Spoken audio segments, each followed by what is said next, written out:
مدینہ المنورہ کی گلی سے میرے حضور گزر رہے ہیں تو ایک ایسا مکان بن رہا تھا جس طرز تعمیر کو حضور پسند نہیں کرتے تھے۔ حضور نے رک کے پوچھا یہ کس کا مکان ہے؟ کہا فلاں انصاری صحابی کا۔ حضور نے کچھ نہیں کہا، گزر گئے۔ کسی نے اس انصاری کو جا بتایا حضور نے تیرا مکان دیکھا تھا، چہرے پہ آثار پسندیدگی ظاہر نہیں ہوئے۔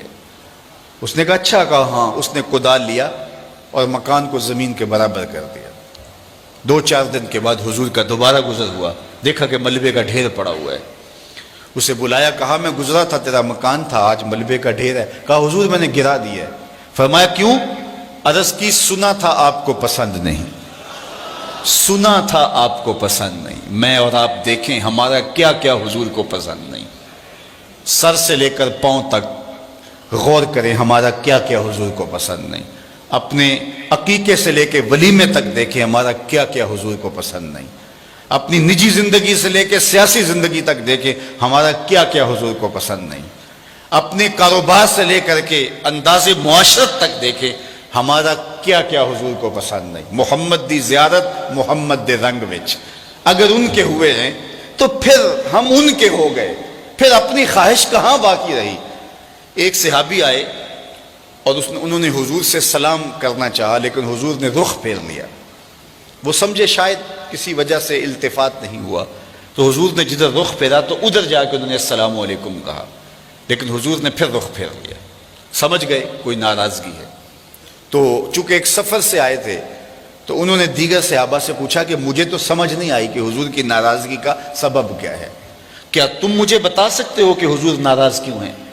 انہوں نے کہا ہاں، ہماری سمجھ میں جو بات آئی ہے وہ یہ ہے کہ تم نے یہ سونے کی انگوٹھی پہنی ہے اور حضور اس کو حرام قرار دے چکے۔ ان الذھب والفضۃ حرام للذکور امتی، سونا اور چاندی میری امت کے مردوں کے لیے حرام ہے۔ صرف چاندی کی ایک انگوٹھی اور وہ بھی 4.5 ماشے سے کم وزن کی ہو تو وہ مرد کے لیے جائز ہے۔ اس سے زائد یا اتنے ہی وزن کی 2 انگوٹھیاں مرد کے لیے جائز نہیں ہیں۔ سونا بالکل جائز نہیں ہے، رکھا ہی نہیں گیا جائز، یہ زینت عورت کے لیے ہے۔ تو تو نے یہ انگوٹھی پہنی اور حضور اس کو جہنم کی آگ کا انگارہ قرار دے چکے ہیں، گناہ بے لذت ہے تم کر رہے ہو، تو شاید حضور کی ناراضگی کا سبب یہ ہو۔ وہ آگے بڑھا اور حضور علیہ السلام کی بارگاہ میں حاضر ہو کے انگوٹھی اتار کے حضور کو پیش کرتے ہوئے کہا حضور اس وجہ سے ناراض ہیں؟ تو آقا کریم نے یوں انگوٹھی پھینک دی۔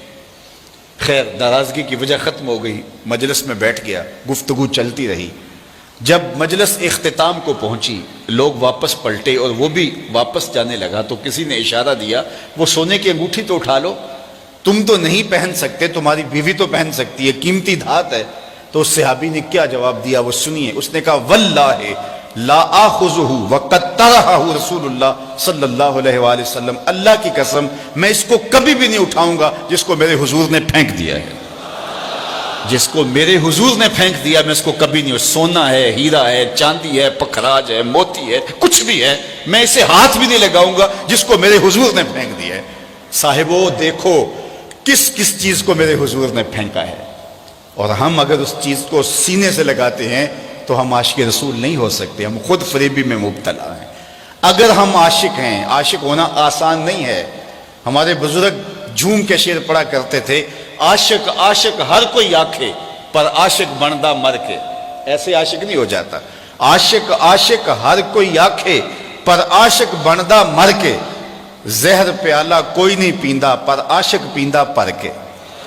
تو جب آپ عاشق ہیں تو پھر آپ کا عشق محبوب کی اطاعت کی چوکھٹ پہ آپ کو کیوں نہیں لے کر کے آتا؟ میں اور آپ اپنے آپ کو دیکھیں، اپنے طرز زندگی کو دیکھیں۔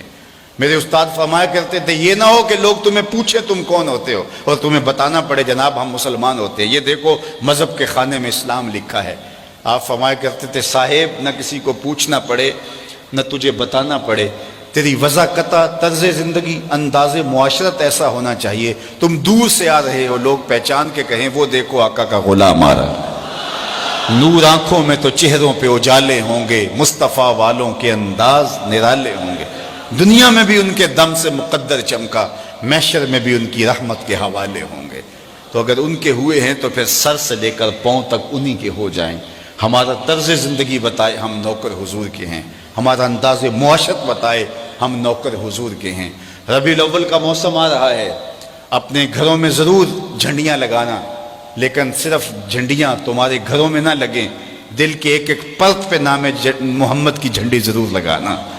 صرف منڈیروں پہ چراغاں نہ کرنا، بلکہ تمہارے دل کی گلیوں میں حضور کے نام کا چراغاں ہونا چاہیے۔ میں نے دیکھا جلوس کے دن ربیع الاول کی 12 تاریخ سے پہلے لوگ اپنے گھروں کو اور اپنی گلیوں اور بازاروں کو صاف کر رہے ہوتے ہیں، کوڑا بھی اٹھا کے پھینک رہے ہوتے ہیں کہ جناب یہاں سے میلاد کا جلوس گزرنا ہے۔ بہت مبارک ہے اور بہت اچھا کام ہے کہ تم نے گلیوں کا گند صاف کر دیا اور کوڑا اٹھا کے پھینک دیا۔ صاحب ایک جھاڑو لے کے دل کی نگری میں بھی آؤ، بہت سارے کوڑے یہاں بھی پڑے ہوئے ہیں، بہت سارے ڈھیر نفرتوں کے، حسد کے، کینے کے، بغض کے یہاں بھی پڑے ہیں، اور آؤ کوئی جھاڑو لے کے ادھر بھی آؤ اور اس دل نگر کی بھی صفائی کرو، اور اندر سے بھی اور باہر سے بھی حضور کا میلاد مناؤ۔